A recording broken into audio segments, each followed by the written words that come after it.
જ્યાં સુધી બીજાના વિચારમાંથી મુક્ત નહીં થાઓ ત્યાં સુધી ભગવાનનો વિચાર ક્યાંથી તમારામાં આવશે? બીજાના વિચારમાંથી મુક્ત થશો તો ભગવાનનો વિચાર આવશે. અને તમે જોજો, જેનાથી જેટલો પ્રેમ છે એનો વિચાર તો તમારામાં આવશે જ, પણ જેનાથી ઈર્ષા છે ને એનો વિચાર પેલો જેનાથી પ્રેમ છે એના કરતા વધુ આવશે. મત્સર વો અંદર સે કાટતા.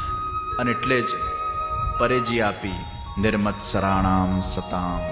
એક ક્ષણની પણ રાહ જોયા વગર ભગવાન શ્રી કૃષ્ણ એના હૃદયના અંદર આવીને અવિરુદ્ધ બની જાય છે.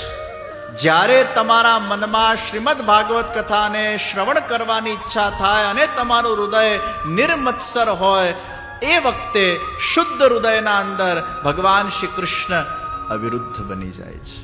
એટલે ભગવાન કૃષ્ણને હૃદયમાં બોલાવવા કેટલા સરળ છે. ભાગવતકાર કહે છે, it's so easy to feel Shri Krishna inside your heart, but there is a term and condition.